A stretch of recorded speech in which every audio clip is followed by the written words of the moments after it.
Hey guys, today we're going to be talking about a tool that you're going to use for your critical task. So, by now, you've had an opportunity to read the critical task description in Blackboard, and you know that the critical task is asking you to create 15 reflections based on some notes that you're going to take. And you may be wondering, what notes is this referring to? How do I take these notes? What's the process? So that's what we're going to talk about today. I'm going to talk to you a little bit about field notes or observational notes. Now, there are a number of different ways that you can do field notes or observational notes. There's no single right way to do it. If you already have a format that you use, you may continue to use that. You can also find some different suggestions for field notes formats online. So, in a quick Google search, you'll find that lots of different school districts or universities have field observation forms. So, these forms tend to have items in them that encourage you to look for specific behaviors or arrangements or key points or parts of the lesson cycle as you're conducting an observation. I tend to like to approach field notes from a little bit more of an organic perspective. And I think that there are lots of ways that we can do field notes or observational notes that allow you to look for what you need to look for. There are lots of different things that we may be interested in when we're observing a classroom. And as pre service teachers, one of the first steps in becoming a professional in education is to observe other teachers at work. Now, we're not always looking for perfect observations. If you're observing in a classroom in real time, there's no way to predict if you're going to have a good class or a bad class. And things happen when you're observing in a classroom. Sometimes you see student behaviors that are less than optimal. Sometimes you see pedagogical technique that is less than optimal. Maybe you see a teacher on a bad day. If the teacher isn't feeling well, they may not be performing at their best. But the important point about field notes or observational notes is that you chronicle and you record to the best of your ability what you see. So we want to try to take an objective approach to this. Now, of course, we are all going to bring our own subjectivities to the process. So you may have personal knowledge of the classroom beforehand. You may have personal experience in that school, or you may have personal experiences as an educator that are going to tinge how you look at the classroom. That's natural, that's normal. There's no way to be purely objective. But our goal is that we want to gather as much information that is based on direct observation as we can. So, our initial task in the classroom for observational notes is to gather as much data as we can. We want to get as much information as is evident. So, whether that's watching a YouTube video of a teacher teach or that is in direct observation in a classroom. So, in both cases, we're going to be looking to collect as much data as we can, and then we'll analyze the data later. So, the first thing you're going to need for this process are some tools. You don't want to show up for an observation empty handed, whether that's sitting down to watch a YouTube video of teaching or it's going to a school, to a classroom to observe teaching. In both cases, it's really important that you come prepared. So, one of the first things that you're going to want to do is make sure you have a good writing implement.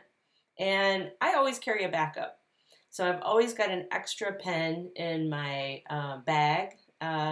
So I come with at least two pens. I prefer to use pen because um, I'm not really interested in spelling or complete sentences or perfection. And actually, with a pencil, I'm tempted to want to modify things in my initial observation.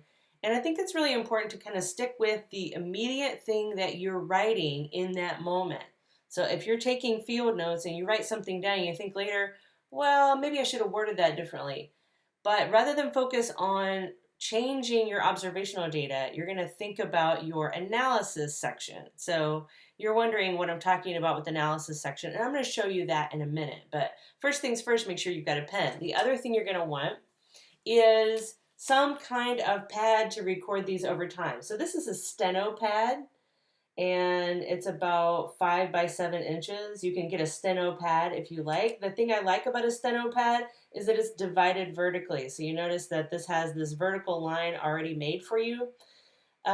If you like this format and you write small, if you have neat handwriting and your handwriting is small, this might be a good option for you.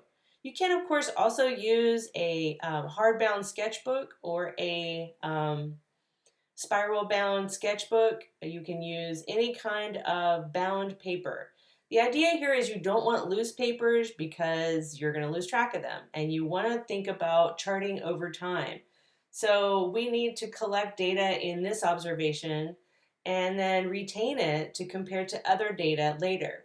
So the idea here is that whatever paper you choose to use, stick with the format for the duration of the class that you're in or for the duration of time that you're going to be conducting these observations.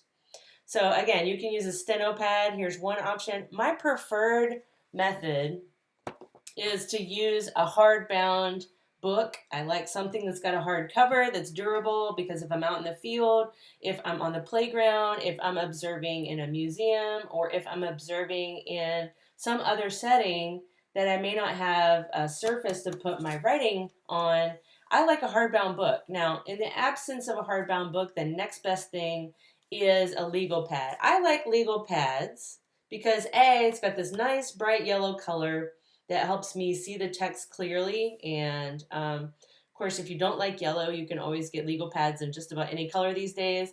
But the other reason I like a legal pad is that my field observation handwriting is terrible. I don't have great penmanship.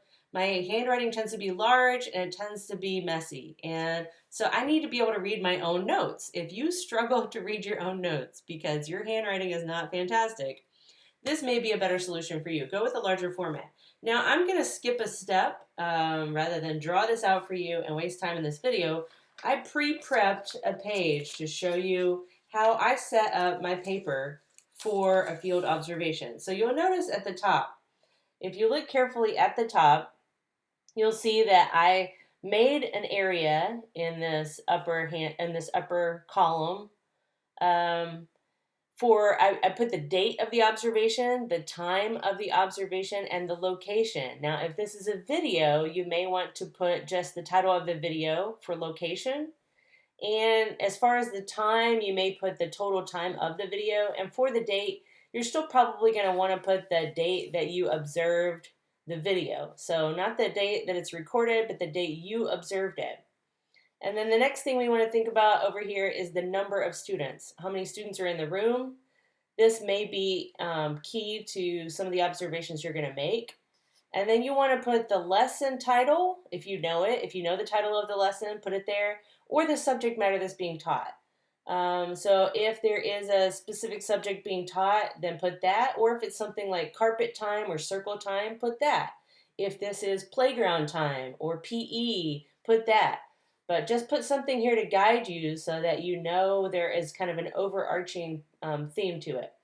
And then here, this is a key question or look for. So if you're there to gather specific information, if your observation is intended to answer a certain question, if you're looking for specific uh, issues with student interactions or teacher interactions, or if you're looking for specific content information, or if you're looking for specific parts of the lesson cycle, if you're looking for specific kinds of modifications or accommodations or teaching techniques that are for students with disabilities, you're going to want to put that here. And then the last part is that here, this is the column you're concerned with during the observation. So I put in the far edge this indication of time. So as you observe something that you feel is important, you want to write down the time that you observed that. Now, of course, in a video, you can stop the video and write the time of the video where you observe that specific thing. And this is super helpful if you're using YouTube for observations.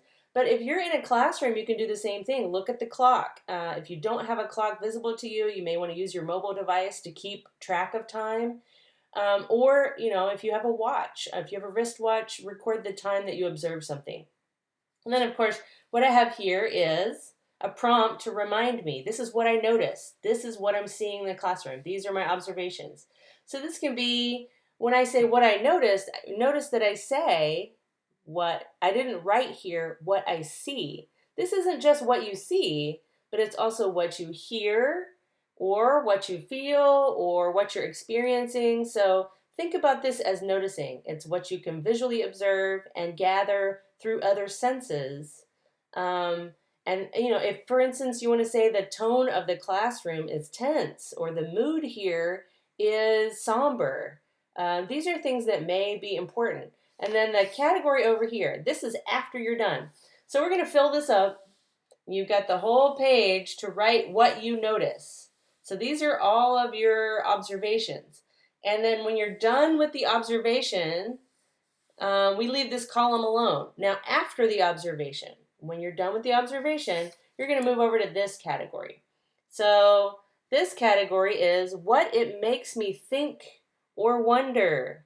So this is the column that you write in when you're done with the observation. Don't write here during the observation. When you're in the classroom or you're watching the video, you should not be writing here. This is the afterthought. So if you've observed something and it made you have questions, or it makes you wonder, or it makes you think about something else, this is the place to write notes and to make those connections or to pose questions. So you may be asking questions that you want to answer in a subsequent observation, or it may remind you of something you've read for our assigned readings, or it may connect to your key question or look for. So it may be that after you analyze your observation, you are starting to think, hey, I think that's connected. I think this specific data is related to my look for or key question. So that's about it for field notes. That's how I do it. There are lots of different ways to do this. If you've got another format that you've already worked with, you are welcome to do that. But for those of you who have not conducted observations before, I thought this would be a helpful video to give you an idea of ways that you can conduct field observations or take field notes to help you with your critical task. So make sure to watch the other video that gives you an overview of the critical task and gives you some key ideas for what's going to be going on. And then I will be linking some additional information in the critical task folder that gives you some prompts that you can be thinking about for each week's observations. Additionally, I'm going to link some how-to videos for media. Since this class is fully online, you may do traditional reflections using image and text on paper, or you may be doing these digitally. And we'll talk a little bit more about that in that area. So I'm going to give you a playlist of media, but I'm also going to remind you, hey, you can do your visual reflections for your learning journal, either digitally or physically, or a combination of both. So anyway, I hope you enjoyed this video about how to do field observation notes, and I hope that you watch the other videos and that you have a good idea of how to get started with your critical task. So if you'd like to get started on it this week, I'm encouraging you to do 2 to 3 each week so that you don't have to do a whole bunch in week 6, because you have a total of 15 due. So it's important to go ahead and start watching these videos and conducting your observations as soon as you have time to do that. So look forward to any questions you may have. Remember, my open office hour is Wednesday from 1 to 2 p.m. on Blackboard Collaborate, or you're welcome to email me. So I look forward to your observations and your visual reflections.